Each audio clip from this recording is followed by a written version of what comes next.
Halo semuanya, perkenalkan nama saya Mima Aurel Ponaranitolo dan hari ini saya akan mempresentasikan materi yang berkaitan dengan meso atau monitoring efek samping obat. Maka dari itu perlu disimak baik-baik karena akan banyak pokok bahasan yang akan dibahas. Langsung saja kita masuk ke pokok bahasan yang pertama, yaitu definisi dan klasifikasi dari ESO. Efek samping obat adalah respon yang tidak diinginkan, merugikan, dan dapat terjadi pada dosis normal yang digunakan untuk terapi, diagnosis, atau untuk pencegahan penyakit. ESO merupakan masalah klinis penting karena dapat meningkatkan morbiditas, lama rawat inap, dan biaya pelayanan kesehatan. Nah, ada beberapa perbedaan istilah penting. Yang pertama ada side effect. Ini adalah efek yang dapat diprediksi dari farmakologi obat. Kemudian ada reaksi alergi, di mana respon imun itu misalnya seperti anafilaksis. Kemudian ada reaksi idiosinkrasi, ini adalah reaksi yang tidak terduga, tidak tergantung dengan dosis. Nah, perbedaan ini penting untuk menentukan mekanisme dan penanganan klinis yang tepat dalam praktik farmasi. Baik, selanjutnya kita masuk ke klasifikasi Rowling-Thomson dari tipe A sampai tipe F.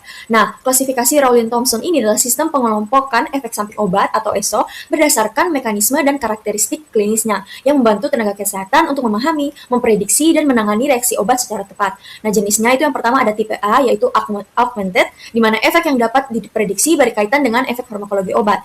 Nah, dan juga tergantung dengan dosis. Contohnya itu ada hipotensi akibat hipertensi. Kemudian ada tipe B, yaitu bizarre, di mana efek tidak dapat diprediksi sering berkaitan dengan imunologi atau alergi. Contohnya itu anafilaksis penisilin. Kemudian ada tipe C, yaitu tipe kronik, di mana efek akibat penggunaan jangka panjang, contohnya seperti supresi adrenal oleh kortikosteroid. Kemudian ada tipe D, yaitu tipe delay, di mana efek muncul setelah waktu lama, contohnya itu karsinogenesis. Dan selanjutnya ada tipe E atau end of use, di mana efek akibat penghentian obat atau withdrawal. Kemudian tipe yang terakhir ada tipe failure, di mana ini adalah kegagalan terapi akibat interaksi obat.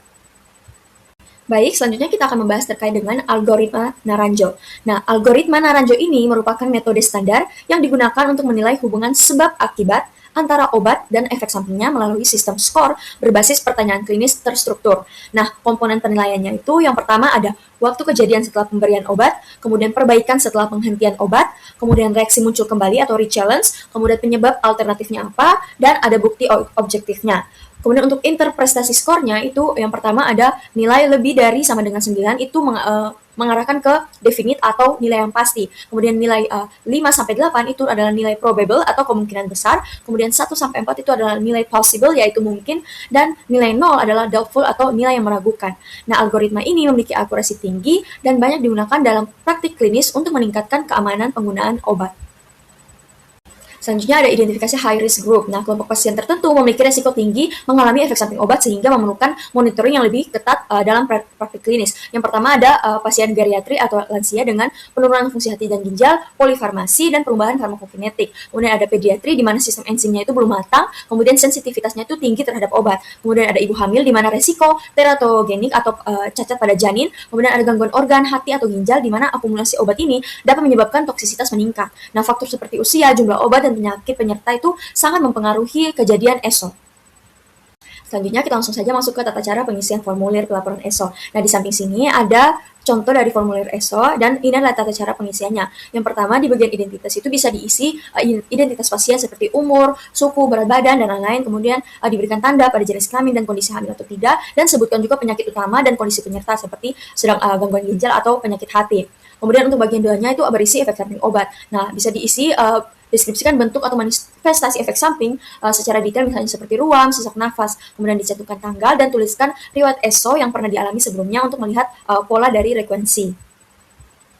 Selanjutnya di bagian 3 ada berisi data obat. Nah, ini dicantumkan semua obat yang dikonsumsi, nama dagangnya, generiknya, bentuk sediaan, atau nomor batch jika ada. Kemudian diberi tanda centang pada obat yang paling dicurigai menyebabkan ESO. Kemudian dilengkapi dengan bukti pemberian, dosis, dan indikasi penggunaan obat untuk memastikan ketepatan terapi.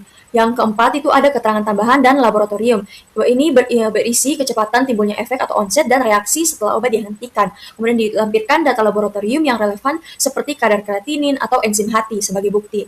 Kemudian bubuhkan tanda tangan dan identitas pelapor atau tenaga kesehatan untuk validasi data. Baik, kita masuk ke pokok bahasan yang terakhir, ada strategi mitigasi efek samping obat. Nah, strategi mitigasi ESO ini merupakan upaya klinis untuk mencegah efek samping obat guna meningkatkan keselamatan pasien dan efektivitas terapi sebagai bagian dari pharmacovigilance. Yang pertama, ada identifikasi dini atau early detection. Dilakukan melalui monitoring klinis, anamnesis, dan pemeriksaan laboratorium menggunakan algoritma Naranjo untuk memastikan hubungan obat dengan ESO. Kemudian ada penghentian obat atau drug withdrawal. Nah, ini dilakukan pada ESO berat atau tidak toleran untuk menghentikan efek toksik. Kemudian ada penyesuaian dosis atau dose adjustment. Di sini dilakukan untuk menurunkan dosis atau memperpanjang interval pemberian, terutama pada pasien dengan gangguan ginjal atau hati untuk mencegah akumulasi obat. Kemudian ada terapi suportif atau simptomatik. Nah, ini meliputi pemberian terapi sesuai gejala seperti antihistamin, antiemetik atau cairan, serta penanganan emergensi seperti epinefrin pada anafilaksis. Baik, strategi yang selanjutnya ada substitusi atau pergantian obat. Nah, penggantian dengan obat yang lebih aman dilakukan dengan mempertimbangkan kondisi pasien, interaksi obat, dan riwayat alergi dari pasien. Kemudian ada pencegahan ESO atau preventive strategi, di mana dilakukan melalui penggunaan obat rasional, evaluasi interaksinya, serta edukasi pasien mengenai penggunaan obat dan efek sampingnya.